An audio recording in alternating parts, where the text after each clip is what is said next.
The global landscape took a major turn when war broke in. Disagreements, tension, and inequality result in huge collisions, and this is when history is made.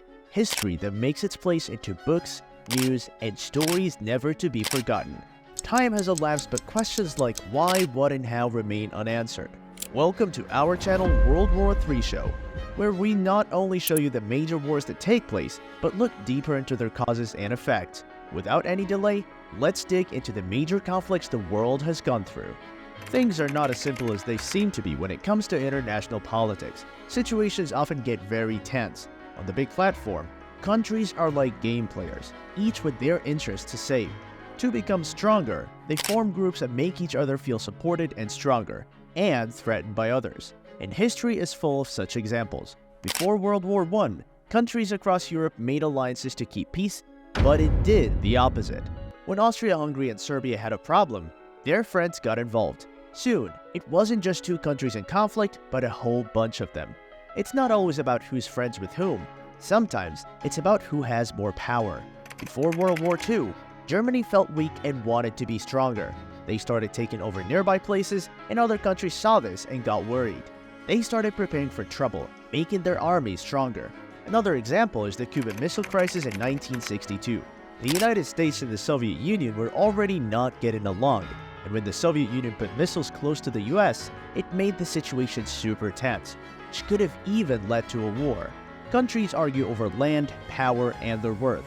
It's like a complex puzzle. Each piece or country moves affecting the others. Some try to get more power over others, while some strive to protect what they possess, while others just want their voices to be heard. These situations have the potential to turn into havoc if one doesn't calculate each step. Wars never take place out of the blue. Certain happenings lead to the occurrence of wars. A small incident, sometimes in a far-off place, can set off a war. This has happened many times in history. Let's peek into the series of events that resulted in World War I. The assassination of Archduke Franz Ferdinand of Austria in 1914 triggered these events. The death of a single person doesn't seem like a significant event, but this is what sets off a huge war. The countries that were considered the most powerful were already tense with each other, and this assassination pushed them over the edge. The attack on Pearl Harbor by Japan in 1941 led the US to enter World War II when it was not even participating in the war. And this changes the whole scenario. And just like that, miscalculated steps can take the whole country into a war zone. If you think that I'm mentioning the situation of ancient times, then let's have a look at the events in the recent past that took place during the 9/11 attacks in 2001.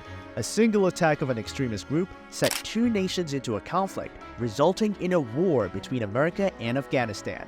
Not only that it impacts the whole world's politics, but it also takes the country a decade back, affecting millions and millions of lives. Peace is like the castle of cards that can be destroyed with one blow of wind from the wrong direction.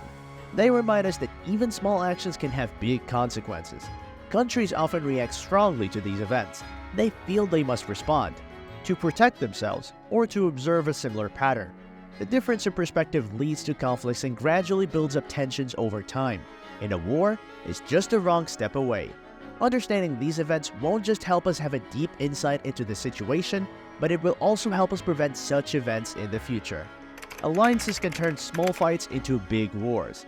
Countries often make friends with others for protection or strength, but this can lead to problems. If one country gets into trouble, its allies might join to help. This is what happened in World War I. Countries had many friends, so when one got into a fight, it dragged the others in.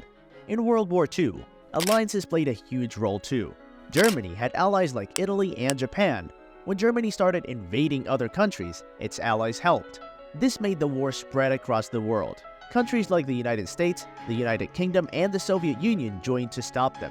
This turned a European war into a global one. The Cold War was different. It was more about a show of power than fighting. The United States and the Soviet Union, two superpowers, made their groups of friends. They didn't fight directly, but supported wars in other countries like Korea and Vietnam. It was like a worldwide tug of war, with each side trying to pull more countries to its side. Today, we see alliances in many forms. NATO, for example, is a group of countries that agree to protect each other. If one country is attacked, the others promise to help. This can prevent wars, as attacking one country means facing many. but it can also make things risky. A small problem with one country could involve all its friends, leading to a much bigger conflict. Alliances shape how countries behave. They can stop wars by making countries feel strong together, but they can also make wars bigger, as friends join to help each other. It's like a chain reaction. Once one country gets involved, others follow, making a small conflict turn into a huge war.